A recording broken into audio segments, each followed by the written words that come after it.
Hello students, कैसे हैं आप। आज का हमारा टॉपिक है मैट्रिक्स स्पेसेस इन टोपोलॉजी। टोपोलॉजी में मैट्रिक्स स्पेस को हम डिस्कस करेंगे और उसमें हम देख लेंगे मैट्रिक क्या है, उस मैट्रिक स्पेस क्या होती है, हमने ये डिस्कस करना है आज। उसके साथ हम एक दो एग्जांपल लेकर चलेंगे। तो पहले हम देखते हैं मैट्रिक होता क्या है। मैट्रिक की टर्म जो होती है वो डिस्टेंस के लिए यूज़ की जाती है। मैट्रिक की टर्म डिस्टेंस के लिए यूज़ की जाती है। तो डिस्टेंस की जो रियल लाइफ में प्रॉपर्टीज होती है पहले हम वो देख लेते हैं क्या होती है। तो दो पॉइंट अगर फर्ज कर लेता हूँ, मेरे पास ए और बी दो पॉइंट हैं। इनके दरमियान जो डिस्टेंस होगा वो हमेशा पॉजिटिव होगा या फिर जीरो होगा। दो पॉइंट्स के दरमियान डिस्टेंस या तो पॉजिटिव होगा या जीरो होगा, यानी कि ग्रेटर देन और इक्वल टू जीरो होता है। यानी कि अगर मैं कह दूं ये डी जो है ये डिस्टेंस है ए और बी के दरमियान, तो ये क्या होगा, ग्रेटर देन और इक्वल टू जीरो होगा। ठीक है, ये हमेशा क्या होगा, ग्रेटर देन और इक्वल टू जीरो होगा। रियल लाइफ में डिस्टेंस की प्रॉपर्टीज है ये हमारे पास। ठीक है, दूसरी बात, अगर मैं मेरे पास ये पॉइंट है दो ए और बी, इनमें मैं देखता हूँ ए का जो बी से फासला है, ए का जो बी से फासला है वही फासला होगा बी से ए का। हम ये नहीं कह सकते कि भाई ये जो लाइन है ये ए से मैं बी की तरफ जाता हूँ तो मैं 3 मीटर चला हूँ और मैं बी से ए की तरफ आता हूँ तो मैं 3.5 मीटर चला हूँ। तो ये बात गलत होगी, क्योंकि रियल लाइफ में जो डिस्टेंस होता है दो पॉइंट्स के दरमियान वो सेम होता है। यानी कि distance of A B is equal to distance of B A से बी का फासला बी से ए के फासले के बराबर होता है। तीसरी बात, अगर मैं कहता हूं कि मेरे पास ये पॉइंट है ए, इसका फासला खुद से क्या होगा, ये जीरो ही होगा। क्यों? क्योंकि हम फासला क्या होता है, फासला हम ये देखते हैं हम एक पॉइंट से दूसरे पॉइंट तक जाने में कितना यूनिट चले हैं। यानी कि मैंने देखना ए से बी तक फासला कितना है, तो मैं देखूंगा मैं यहाँ से यहाँ तक जाने में मैं 3 यूनिट चलाऊँ, 1 यूनिट, 2 यूनिट, 3 यूनिट। 3 यूनिट चलाऊँ तो इसका फासला 3 यूनिट है। लेकिन अब मैं ए से फासला देखना चाहता हूँ, तो मैं ए से ए पर जाने में कितना यूनिट चलूंगा, 0 यूनिट चलूंगा। यानी कि तीसरी प्रॉपर्टी क्या होगी कि distance of A is equal to zero, यानी कि सेम पॉइंट का फासला जो होता है वो जीरो होता है। या फिर इसको दूसरी तरह से लिखा जाता है if A is equal to B, यानी कि ए और बी दोनों एक ही पॉइंट है, तो इसका मतलब क्या होगा, distance of A B zero होता है। ठीक है, ये इसकी तीसरी प्रॉपर्टी है। चौथी प्रॉपर्टी क्या है कि अगर मैं कह दूं ए और बी दो पॉइंट है, ए और बी दो पॉइंट है और उनका फासला जीरो है, तो इसका मतलब क्या है, वो पॉइंट ए और बी दोनों एक ही पॉइंट को शो करते हैं। यानी कि अगर मैं कहता हूं if distance of A B is zero then A is equal to B, ये इसका कन्वर्स है। तीसरी प्रॉपर्टी का ये कन्वर्स है। यानी कि अगर मेरे पास दो पॉइंट का फासला जीरो है तो वो पॉइंट दोनों एक ही पॉइंट को रिप्रेजेंट करते हैं। ये इसकी तीसरी प्रॉपर्टी का कन्वर्स है, चौथी प्रॉपर्टी। इसके बाद पांचवी प्रॉपर्टी क्या है कि distance of A B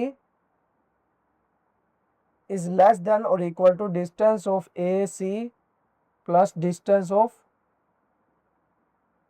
C C B या फिर बी सी। ठीक है, यानी कि डिस्टेंस ऑफ ए बी जो होगा, इसको थोड़ा ये लिख देते हैं, ए सी लिख देता हूँ। Distance of A C is less than equal to distance of A B plus distance of B C. ठीक है, इस फासले से ये छोटा होगा।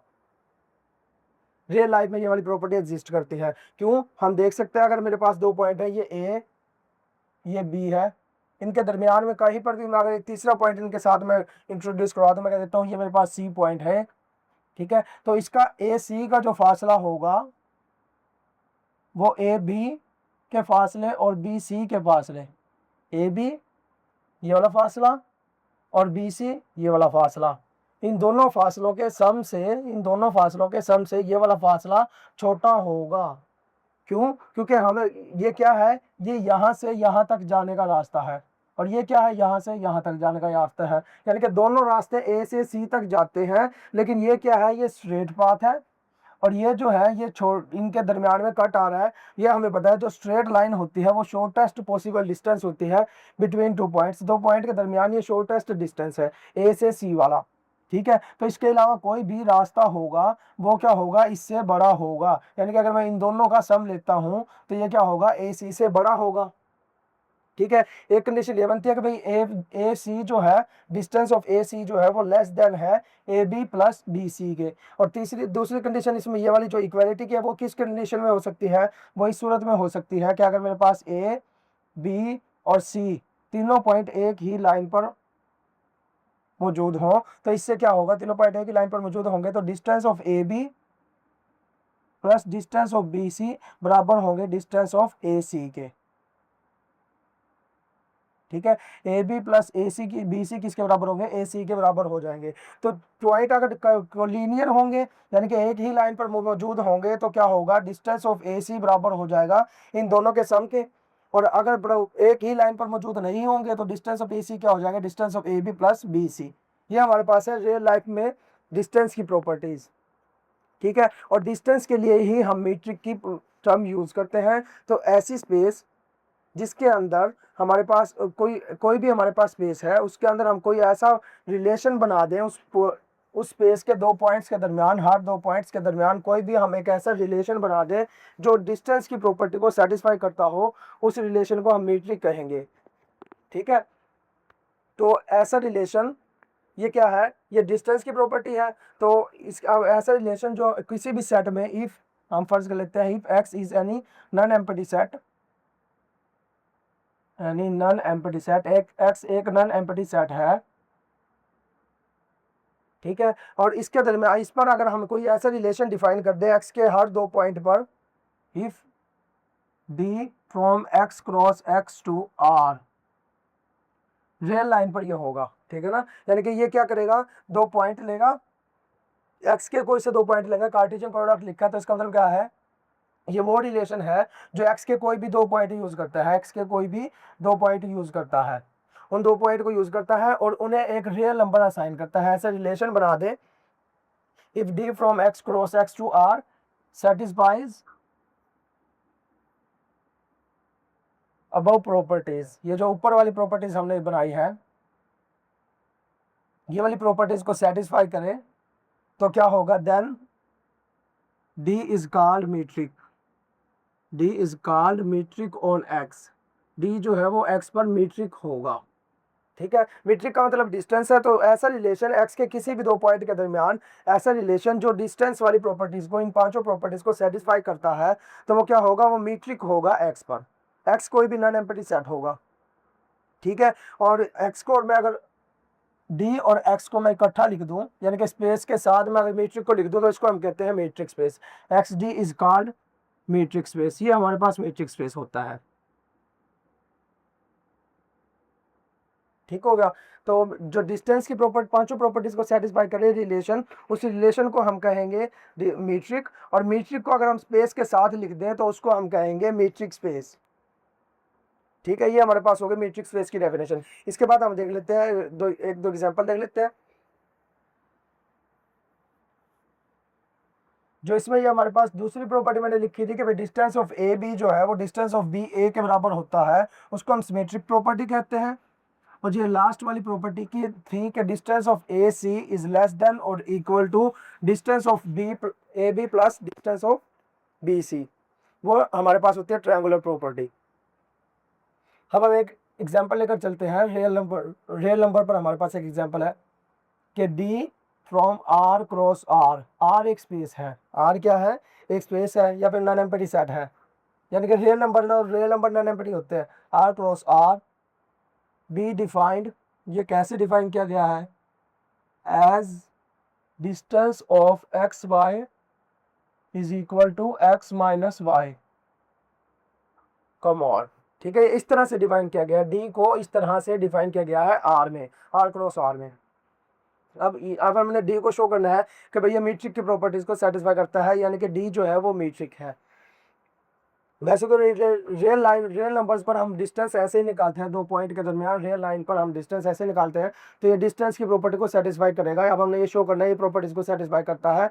अगर ये डिस्टेंस की प्रॉपर्टीज को, यानी कि पिछली जो पांच प्रॉपर्टीज थी उनकी सेटिस्फाई करेगा तो ये क्या होगा, मीट्रिक होगा, डी जो है वो मीट्रिक होगा। तो पहली प्रॉपर्टी हम देखते हैं, हम जानते हैं मोर वैल्यू, किसी भी नंबर की मोर वैल्यू जो होती है वो हमेशा ग्रेटर देन और इक्वल टू 0 होती है। क्लियरली हम कह सकते हैं कि distance of X Y which is equal to X minus Y is greater than और इक्वल टू 0। क्यों? क्योंकि ये हमें पता है ये मॉड वैल्यू है, एब्सोल्यूट वैल्यू है, और एब्सोल्यूट वैल्यू हमेशा ग्रेटर देन और इक्वल टू 0 होती है। दूसरी प्रॉपर्टी, अब हम मानकर चलते हैं कि x जो है वो y के बराबर है। x को y को, पहले हमने दूसरी प्रॉपर्टी, वैसे मैंने स्पेसिफिक लिखी थी, जो मैंने लिखी थी प्रॉपर्टीज आगे पीछे हो सकते हैं, लेकिन पांचों प्रॉपर्टी को सेटिस्फाई करना चाहिए। जो हमारी डी होगा, जी डी या फिर कोई भी हम ऐसे रिलेशन डिफाइन करते हैं तो उसको मीट्रिक की पांचों प्रॉपर्टी सेटिस्फाई करनी चाहिए, आगे पीछे होने से कोई फर्क नहीं पड़ता। अब जो मैं तीसरी प्रॉपर्टी लिखी थी वो मैं प्रूव करने जा रहा हूँ कि भाई इफ x जो है वो y के बराबर है, अगर x जो है वो y के बराबर है तो मैंने शो करना है कि डिस्टेंस ऑफ एक्स वाई जो है वो 0 होगा, ये हमने शो करना है। तो x को y के बराबर मैंने मान लिया, डी एक्स वाई, ये किसके बराबर है? x माइनस वाई के। इसमें मैं x की वैल्यू पुट कर देता हूँ, y माइनस वाई, ये क्या हो जाएगा? 0। 0 की मोड वैल्यू 0 ही होती है, और ऐसा नंबर जिसकी मोड वैल्यू 0 हो वो खुद 0 ही है। 0 के अलावा कोई भी नंबर ऐसा नहीं है जिसकी मोड वैल्यू जो है वो 0 होगी। ठीक है, तो 0 की मोड वैल्यू 0 ही होगी। तो अब हमने ये शो कर दिया कि अगर x y के बराबर है तो distance d of X Y जो है वो 0 होगा। तो ये डिस्टेंस की तीसरी प्रॉपर्टी को, दूसरी प्रॉपर्टी को सेटिस्फाई करता है। तीसरी प्रॉपर्टी क्या है कि अगर डिस्टेंस ऑफ एक्स वाई जो है वो 0 हो जाए, डिस्टेंस ऑफ एक्स वाई 0 हो जाए तो हमने शो करना है कि x जो है वो y के बराबर है, हमने ये शो करना है। इसको हम लेकर चलते हैं, इसकी जगह पर मैं इसकी वैल्यू पुट कर देता हूँ। इसकी वैल्यू क्या है? x माइनस वाई, और राइट साइड पर 0 एज इट इज, ये लिख दिया। ठीक है, अब इसको क्या करेंगे? मैंने कहा था, अभी मैंने बताया कि भाई कोई भी ऐसा नंबर जिसकी मोड वैल्यू 0 है तो वो सिर्फ 0 ही है। 0 के अलावा कोई भी नंबर ऐसा नहीं है जिसकी मोड वैल्यू 0 हो। तो इसका मतलब क्या है? ये जो इसके अंदर नंबर लिखा गया है ये 0 के बराबर है। x माइनस वाई जो है वो 0 है, x माइनस वाई 0 है, तो इसका मतलब क्या है? x जो है वो y के बराबर है। यही हमने शो करना था कि डिस्टेंस ऑफ एक्स वाई अगर 0 है तो वो क्या होगा? x जो है वो y के बराबर होगा। तीसरी प्रॉपर्टी हो गई। चौथी प्रॉपर्टी हमने सिमेट्रिक प्रॉपर्टी सेटिस्फाई करनी है। सिमेट्रिक प्रॉपर्टी क्या है कि डिस्टेंस ऑफ एक्स वाई हम लेकर चलेंगे। अब हम इसको शो करेंगे कि डिस्टेंस ऑफ वाई एक्स के बराबर है। एक्स वाई लेकर चले, एक्स माइनस वाई, इसमें से हम -1 कॉमन ले रहा हूँ मैं, -1 कॉमन ले लिया ताकि अंदर क्या बन जाए? y माइनस एक्स बन जाए। ये बन गया y माइनस एक्स। यही मैं बनाना चाहता था, ताकि क्योंकि मुझे पता है कि डिस्टेंस में मैंने अब क्या बनाना चाहता हूँ, मैं बनाना चाहता हूँ डिस्टेंस ऑफ वाई एक्स बनाना चाहता हूँ मैं। तो पहले नंबर पर y होना चाहिए और बाद में x होना चाहिए, दरम्यान में माइनस होगा। ठीक है, जैसे ये हमने फार्मूला खोला है इसी तरह ये -1 मैंने कॉमन ले लिया। अब ये मॉड वैल्यू है तो मॉड वैल्यू प्रोडक्ट में दोनों पर अलग-अलग से अप्लाई हो जाती है और इक्वालिटी पे कोई फर्क नहीं पड़ता। तो ये क्या हो जाएगा? -1 mod y minus x, equality पे कोई फर्क नहीं पड़ेगा क्योंकि प्रोडक्ट में एब्सोल्यूट मॉड जो होता है वो अलग हो जाता है। -1 की मॉड वैल्यू 1 होगी और ये एज इट इज लिख देंगे y माइनस एक्स। 1 इससे मल्टीप्लाई होगा, ये क्या बन जाएगा? y माइनस एक्स की मॉड वैल्यू। अब ये क्या है? ये हमारे पास है distance of Y X, D of Y X के बराबर है। ये डी ऑफ वाई एक्स के बराबर हो गया। अब ये क्या है? Distance D of X Y बराबर है डी ऑफ वाई एक्स के। तो डिस्टेंस की चौथी प्रॉपर्टी भी सेटिस्फाई हो गई। पांचवी प्रॉपर्टी कौन सी है? Triangular property. ट्रायंगुलर प्रॉपर्टी क्या थी कि हमने लेकर चलना था distance of x Z. 2 point लेकर चल रहे हैं, इनके दरमियान में एक तीसरा पॉइंट इंट्रोड्यूस करवाएंगे और वो हम शो करवा देंगे कि वो जो है उनका जो सम है वो इससे बड़ा होगा, बड़ा या बराबर होगा। ये किसके बराबर है? ये बराबर है x माइनस जेड के बराबर। ठीक है, ये हमने फार्मूला खोल दिया जो सा हमें हमारे पास दिया हुआ रिलेशन। अब इसके जरिए इसमें हम एक नंबर इंट्रोड्यूस करा देते हैं, x minus Y plus Y minus Z. ये मैंने अपनी तरफ से y ऐड किया, y सब्ट्रैक्ट किया, तो इससे कोई फर्क नहीं पड़ेगा इक्वालिटी पे, क्योंकि ये मिलकर आपस में 0 हो जाएगा। 0 को हम ऐड कर सकते हैं। अब ये क्या हो जाएगा? x माइनस वाई की mod value plus y minus Z की मॉड वैल्यू। ठीक है, तो जब प्रोडक्ट में हम मोड को मोड पर अलहदा कर सकते हैं, लेकिन अगर हमारे पास समेशन पड़ा हो, एडिशन पड़ी हो, तो उसमें हम क्या करते हैं? मोड को जब अलहदा करते हैं तो उसमें लेस देन और इक्वल टू का साइन आ जाता है, ग्रेटर देन और इक्वल टू का साइन आ जाता है हमारे पास। ठीक है, यानी कि बाद वाली जब हम जैसे हम मोड को अलहदा करेंगे तो वो क्या बाद वाला नंबर जो होगा वो बड़ा या बराबर हो जाता है। अब इसको हम देखें तो ये किसकी वैल्यू है, ये वैल्यू है distance of D of X Y की, और ये किसकी वैल्यू है, डी ऑफ वाई जेड की। ये क्या है, लेस देन और इक्वल टू है डी एक्स जेड से।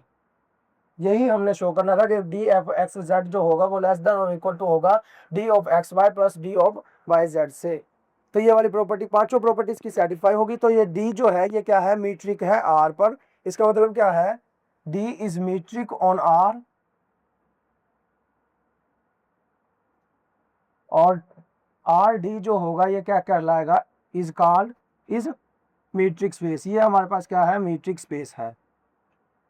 स्पेस के सेट के साथ अगर हम उसको मीट्रिक को लिख दें तो वो क्या बन जाता है, मीट्रिक स्पेस बन जाता है। तो आर डी जो है ये हमारे पास एक मीट्रिक स्पेस है। हम इसमें क्या है, दूसरी एग्जांपल हमारे पास है, ई हमारे पास एक डिफाइन है, ये डिफाइन किया गया है एक्स क्रॉस एक्स से आर पर, किस तरह के ई ऑफ एक्स वाई जो है ये बराबर है minimum of 1 and D of X Y.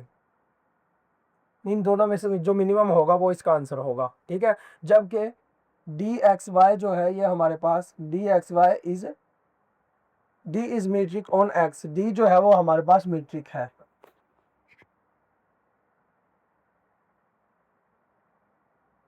D जो है वो एक्स पर मीट्रिक है।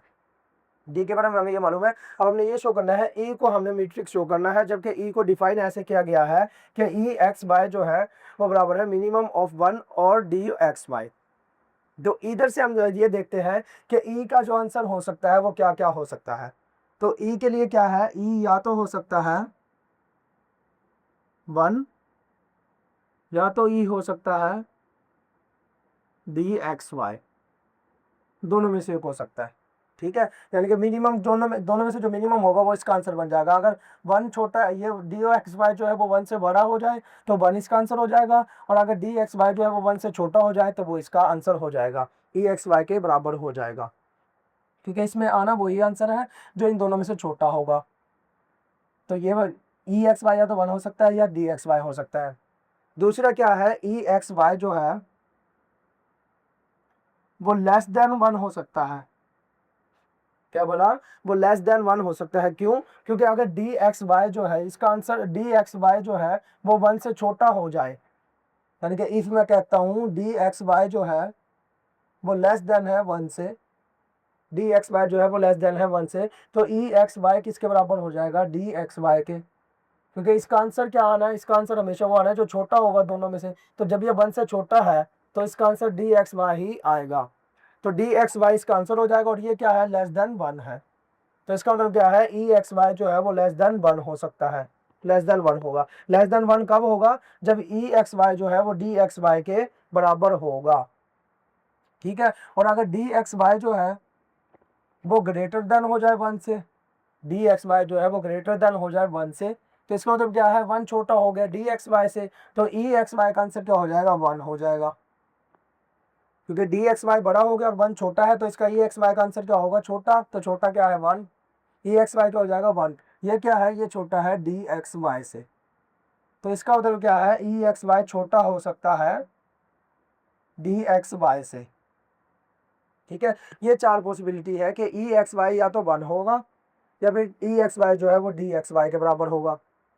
ई एक्स वाई या तो 1 से छोटा होगा या डी एक्स वाई से छोटा होगा, ठीक है। ये इसके लिए कंडीशन हमारे पास वो बनती है, ऑब्जर्वेशन है कि ई एक्स वाई जो हो सकता है, इनको लिख सकते हैं कि इसको मैं इक्वालिटी को इसके साथ मिला दूं, इस इक्वालिटी को मैं इसको साथ मिला रहा हूँ। तो ई एक्स वाई के लिए सिर्फ ये दो हमारे पास पॉसिबिलिटी है कि या तो ये 1 लेस देन और इक्वल टू 1 होगा, या वो लेस देन और equal to D X Y होगा। ई एक्स वाई के लिए ये हमारे पास पॉसिबिलिटीज हैं। क्या बोला, ई एक्स वाई या तो लेस देन और इक्वल टू 1 होगा, या फिर ई एक्स वाई जो है वो लेस देन और equal to D X Y होगा, ठीक है। ये दो पॉसिबिलिटीज हमने अपने ज़हन में रखनी है। अब हमने इसको शो करना है कि ये मीट्रिक है। अब इसको मीट्रिक शो करना है तो पहले हमने क्या शो करना है कि भाई ई एक्स वाई जो है वो ग्रेटर देन और इक्वल टू 0 होगा। क्लियरली हम कह सकते हैं, clearly E X Y is greater than और इक्वल टू 0। ये जो है ग्रेटर देन और इक्वल टू 0 होगा, या फिर आप सामने मेंशन कर दो as clearly 1 is greater than 0, dxy is greater than और इक्वल टू 0। तो exy जो है वो चूंकि 1 हो सकता है या dxy हो सकता है, दोनों में से एक होगा, या तो 1 होगा या dxy होगा, इन दोनों के अलावा आंसर नहीं आ सकता। तो अगर 1 होगा तो भी ये ग्रेटर देन 0 है, तो भी ये वाली कंडीशन होल्ड करती है, पर अगर ग्रेटर देन और इक्वल dxy है तो वो तो पहले ही ग्रेटर देन और इक्वल टू 0 है, तो exy हर सूरत में ग्रेटर देन और इक्वल टू 0 होगा, चाहे वो 1 बने चाहे वो dxy बने, दोनों सूरतों में exy जो है वो ग्रेटर देन और इक्वल टू 0 होगा। मीट्रिक की पहली प्रॉपर्टी हमारी सेटिस्फाई हो गई। दूसरी प्रॉपर्टी क्या थी? हमने x को y के बराबर लेट करना है, let x is equal to y। अब हमने शो क्या करना है, exy जो है वो 0 होगा। अब हमने ये शो करना है, x को y के बराबर फर्ज करके हमने exy को 0 शो करना है, करके जिसको हमने मीट्रिक शो करना हो उसको हमने 0 शो करना होता है ना। तो x को हमने y के बराबर लेट कर लिया, तो इसका मतलब क्या है, मीट्रिक d चूंकि मीट्रिक है तो dxy जो है वो क्या हो जाएगा, 0 हो जाएगा। ई के बारे में हमें मालूम नहीं है कि वो मीट्रिक है या नहीं है, लेकिन डी के बारे में हमें चूंकि मालूम है वो मीट्रिक है, तो जब उसमें सेम पॉइंट को रखा जाएगा तो वो क्या होगा, 0 उसका आंसर बनेगा। तो एक्स वाई का फासला क्या हो जाएगा, ये 0। इसी को हम उसमें पुट करेंगे, ई एक्स वाई किसके बराबर है, minimum of 1 and D X Y के, और डी एक्स वाई की जगह पर हम इसकी वैल्यू पुट कर देंगे minimum of 1 and 0, D X Y की वैल्यू पुट हो गई। ठीक है, अब इसका जो फाइनल आंसर होगा वो क्या होगा, इन दोनों में से छोटा होगा, इन दोनों में से छोटा क्या है, 0। तो ई एक्स वाई किसके बराबर हो गया, 0 के। तो हमने x को y के बराबर फर्ज किया और ई एक्स वाई को 0 साबित कर दिया। तीसरी प्रॉपर्टी, ई एक्स वाई को हम 0 मानकर चलेंगे और इसको हम x को y के बराबर शो कर देंगे, ई एक्स वाई को 0 मानकर x को y के बराबर शो कर देंगे। तो ई एक्स वाई को अगर मैं 0 मानता हूं, पहले मैं ई एक्स वाई की प्रॉपर्टी वैल्यू लिख देता हूं, ये क्या है, minimum of 1 and D X Y, ये इसकी वैल्यू है, ये किसके बराबर है, 0 के, ये हम मानकर चल रहे हैं। अब हमने x को y के बराबर शो करना है, इसको अगर मैं 0 के बराबर मान लिया तो इसका मतलब क्या है, इसका आंसर ई एक्स वाई का आंसर क्या हो सकता था, या तो ये या ये, दोनों में से एक आंसर होना था, लेकिन आंसर जो होगा वो किसके बराबर होगा, 0 के। जो भी आंसर होगा इन दोनों में से वो किसके बराबर होगा, 0 के।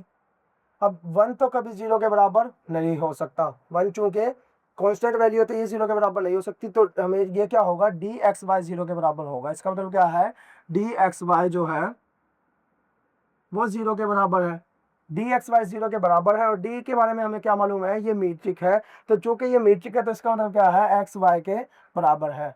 मीट्रिक में अगर डिस्टेंस 0 है तो इसका मतलब दोनों पॉइंट बराबर होंगे। ठीक है, तो x जो है वो y के बराबर है, क्यों, चूंकि एज d इज मीट्रिक, चूंकि d जो है वो मीट्रिक है। e के बारे में हमें मालूम नहीं था, लेकिन d के बारे में हमें मालूम है, d चूंकि मीट्रिक है तो इसमें जो भी दो पॉइंट का फासला 0 होगा तो वो दोनों पॉइंट आपस में बराबर होंगे। ठीक है, चौथी प्रॉपर्टी हमने क्या शो करनी है, सिमेट्रिक प्रॉपर्टी, ये ई एक्स वाई को डी ई वाई एक्स के बराबर शो करना है। तो ई एक्स वाई को लेकर चलते हैं, ये किसके बराबर है, minimum of 1 and D X Y, इसके बराबर है। और डी एक्स वाई के बारे में हमें क्या मालूम है, डी एक्स वाई जो है ये मीट्रिक है, तो इसका मतलब क्या है, डी एक्स वाई किसके बराबर होगा, डी वाई एक्स के। डी एक्स वाई जो है ये किसके बराबर है, डी वाई एक्स के। तो जब मैं इसकी इक्वल वैल्यू पुट करता हूँ तो इक्वलिटी पे कोई फर्क नहीं पड़ेगा। अब ये जो बन गई, ये किसकी वैल्यू बन गई, ये वैल्यू बन गई ई वाई एक्स की, ई वाई एक्स की। ठीक है, यही है ना, बस पहली जगह पर पहला पॉइंट, दूसरी जगह पर दूसरा पॉइंट, और बाकी सारा सेम वही चीज़ है, minimum of 1 and D X Y, same वही बात है। तो बस भाई इसमें चूंकि वाई एक्स को रिप्लेस कर दिया तो वो वहाँ पर वाई एक्स रिप्लेस हो गया, तो ई एक्स वाई जो है वो ई वाई एक्स के बराबर है। चौथी प्रॉपर्टी भी सेटिस्फाई हो गई। रह गई हमारे पास अब कौन सी, पांचवी प्रॉपर्टी रह गई, कौन सी, ट्रायंगुलर प्रॉपर्टी। ट्रायंगुलर प्रॉपर्टी को हमें प्रूव करना है।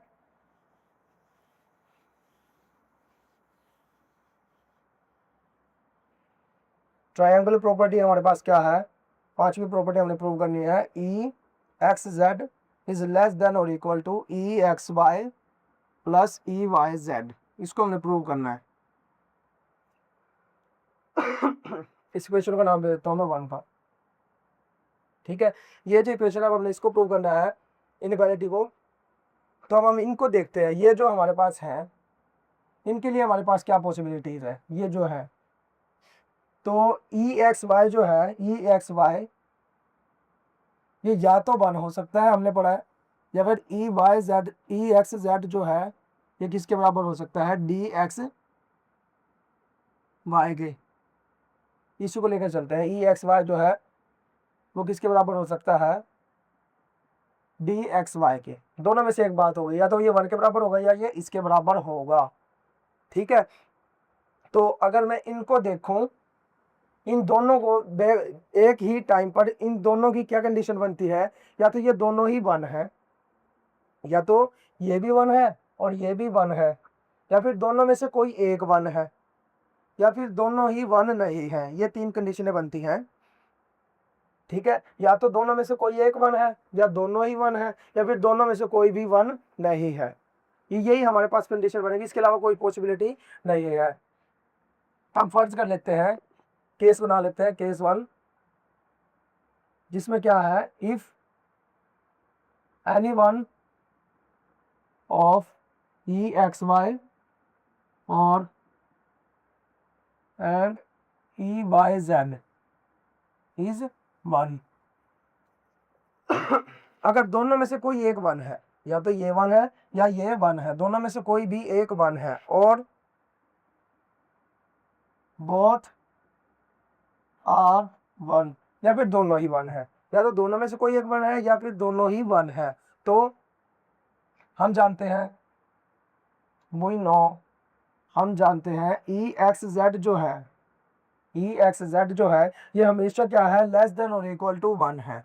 या तो ये 1 होगा या 1 से छोटा होगा, इसके अलावा कोई भी इसकी वैल्यू नहीं हो सकती। या तो ये 1 बन जाएगा या फिर 1 से छोटा हो जाएगा। ठीक है ना, क्यों, क्योंकि ई एक्स वाई 1 कब होगा, जब डी एक्स वाई जो है वो 1 से बड़ा होगा। डी एक्स वाई अगर 1 से, क्योंकि इसके लिए हमारे पास दो ही पॉसिबिलिटी है, ये जो इक्वेशन है, ये जो हमारे पास एक्सप्रेशन है, इसमें दो ही पॉसिबिलिटी है, या तो डी एक्स वाई 1 से छोटा है या डी एक्स वाई 1 से बराबर है, या 1 से छोटा है या 1 से बड़ा है। ये 3 पॉसिबिलिटी बनती है। ठीक है, तो हम बराबर वाली को तो छोड़ देते हैं, हम ये देख लेते हैं जो ये बड़ा होगा, डी एक्स वाई जो है वो 1 से बड़ा होगा, तो इसका आंसर क्या हो जाएगा, 1 हो जाएगा। ठीक है, ये 1 के बराबर हो जाएगा। और डी एक्स वाई अगर छोटा हो जाएगा ई एक्स 1 से, तो ई एक्स जेड जो ये जो होगा, ई जो होगा वो छोटा हो जाएगा 1 से। ठीक है ना, तो बस यही दो पॉसिबिलिटी बनती है कि ई एक्स जेड जो है वो लेस देन और इक्वल टू 1 होगा। 1 कब होगा, जब डी एक्स वाई बड़ा हो जाए 1 से। और 1 से छोटा कब होगा, जब डी एक्स वाई छोटा हो जाए 1 से। ठीक है, 1 से छोटा हो जाएगा तो फिर ई एक्स जेड भी 1 से छोटा होगा, क्योंकि ई एक्स जेड बन जाएगा डी एक्स जेड जो कि 1 से छोटा था। ठीक है, तो इसके लिए हमारे पास यही पॉसिबिलिटी है कि ई एक्स जेड जो है वो लेस देन और इक्वल टू 1 होगा। अभी हमने मानकर क्या चले हैं, if any one of E X Y and E Y Z, इन दोनों में से कोई एक 1 है या फिर दोनों ही 1 है, तो क्लियरली हम कह सकते हैं E X Z is less than और equal to E X Y plus E Y Z, इससे छोटा या इसके बराबर होगा। क्यों, क्योंकि हमने मान लिया है कि दोनों में से एक वैल्यू जो है वो 1 है, दोनों में से एक जो है वो 1 है। मैं फर्ज कर लेता हूँ ये 1 है, तो इसको लिखने से, अपनी तरफ से लिखने से कोई फर्क नहीं पड़ेगा। ये 1 की जगह पर मैंने ये लिख दिया, और इसको अपनी तरफ से लिखने से इक्वालिटी पे कोई फर्क नहीं पड़ेगा, क्योंकि ये भी ग्रेटर देन और इक्वल टू 0 है। तो इसको छोटा तो करने से रहा, छोटा तो करेगा नहीं, वैसे इसमें एडिशन कर सकता है, यानी कि इसको बड़ा कर सकता है, या फिर ये 0 हो गया तो फिर इसमें कोई भी फर्क नहीं पड़ेगा। तो ये लेस देन और इक्वल टू का साइन होल्ड करता रहेगा, क्योंकि ये हमने पढ़ा है ये ग्रेटर देन और इक्वल टू 0 है। और अगर दोनों में से ये 0 है, ये जो है ये 1 है, ये 1 नहीं, यानी कि मैंने दोनों में से एक 1 माना ना, तो अगर ये 1 है तो इसको लिखने से कोई फर्क नहीं पड़ेगा। ठीक है, और अगर दोनों ही 1 है, दोनों ही 1 मान, मैंने कहा इसके बाद क्या, दोनों ही 1 है, तो अगर दोनों ही 1 होंगे फिर भी ये इस इक्वालिटी को होल्ड करेगा, कौन सी, इनइक्वालिटी को होल्ड करेगा ये, फिर ये वाली कंडीशन सेटिस्फाई हो जाएगी।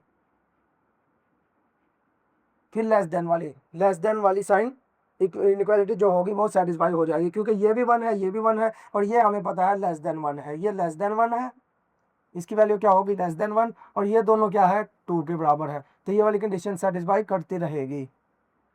ठीक है, तो हर केस में अगर वो 1 है या फिर दोनों में से एक 1 है या फिर दोनों ही 1 है, तो ये वाली इक्वालिटी होल्ड करेगी। और इसके बाद दूसरा केस क्या बनता है, एक केस में क्या है दोनों में से कोई एक 1 या फिर दोनों ही 1 हो गए। अब दूसरा केस क्या बनता है कि दोनों ही 1 नहीं है, if both EXY and EYZ are not equal to 1, अगर दोनों ही 1 नहीं है, अगर ये दोनों ही 1 नहीं है तो इसका मतलब क्या है, EXY जो है वो किसके बराबर होगा DXY के, और EYZ जो है ये किसके बराबर होगा DYZ के। क्योंकि हमें मालूम है दोनों, या तो इसका आंसर 1 हो सकता है या DXY हो सकता है, या तो इसका आंसर 1 हो सकता है या DXY हो सकता है, तो 1 नहीं है तो इसका ऑटोमेटिकली आंसर ये बनेगा। इसी तरह इसका ये 1 नहीं है तो इसका ऑटोमेटिकली आंसर क्या बनेगा DYZ बनेगा। ठीक है, और हम जानते हैं वही know D is metric, D जो है वो मीट्रिक है, so distance of D of XZ is less than और equal to D of XY plus D of YZ। चूंकि D मीट्रिक है तो उसमें ये वाली इक्वालिटी होल्ड करेगी, ट्रायंगुलर इनइक्वालिटी होल्ड करेगी। ठीक है, अब इसकी जगह पर मैं इसकी वैल्यू पुट कर देता हूँ, इसकी वैल्यू क्या है EXY, इसकी जगह पर इसकी वैल्यू क्या है EYZ, और राइट लेफ्ट साइड पर जो था वो एज इट इज लिख दिया DXZ, ये लिख दिया।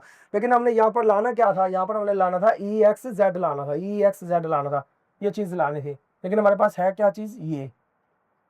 इसके लिए दोबारा से हम ये वाली इक्वालिटी यूज़ करेंगे, ये वाली इक्वालिटी यूज़ कर लेंगे, तो ये जो है लेस देन और इक्वल टू है EXZ से।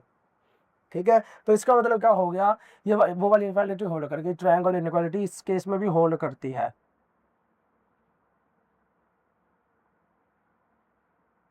तो तीनों केसेस में अगर दोनों 1 है या दोनों में से कोई एक 1 है या दोनों ही 1 नहीं है, या तो दोनों 1 है या दोनों ही 1 नहीं है या फिर दोनों में से कोई एक 1 है, तो ये ट्रायंगल इनइक्वालिटी होल्ड करती है। तो इसका मतलब क्या है, पांचों प्रॉपर्टीज मीट्रिक की हमारे पास सेटिस्फाई करती है ई पर, तो ई क्या है मीट्रिक है, इसका मतलब क्या है ई इज मीट्रिक, ई हमारे पास मीट्रिक है, और EXY जो हो जाएगा वो हमारे पास मीट्रिक स्पेस हो जाएगी।